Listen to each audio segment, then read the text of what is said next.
جب سب نے کچھ نہ کچھ دیا، ایک صحابی نے سب کچھ دے دیا۔ جانے وہ کون تھے جنہوں نے گھر والوں کے لیے صرف اللہ اور اس کا رسول چھوڑا؟ السلام علیکم۔ واقعہ حضرت ابو بکر صدیق رضی اللہ عنہ کی قربانی کا۔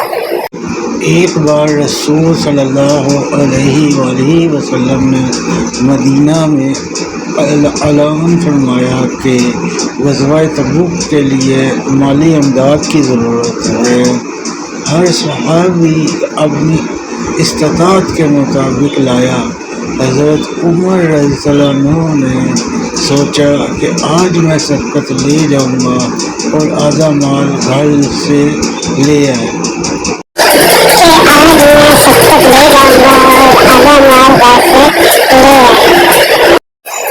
پھر حضرت ابو بکر صدیق رضی اللہ عنہ آئے اور اپنا سارا مال اسباب لا کر نبی صلی اللہ علیہ وآلہ وسلم کے سامنے رکھ دیا۔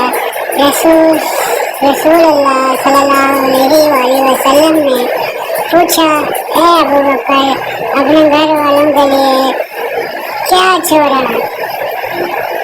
انہوں نے عرض کیا، میں نے ان کے لیے اللہ اور اس کا رسول چھوڑا ہے۔ یہ سن کر حضرت عمر نے کہا، میں ابو بکر سے کبھی شفقت نہیں لے سکتا۔ حوالہ سنن ابی داؤد حدیث نمبر 1678، جامع ترمذی حدیث نمبر 3675، اور السیرۃ النبویہ سے ابن شام جلد 4 صفحہ 178۔ سبق دین کے لیے قربانی کا جذبہ سب سے اعلیٰ ہے۔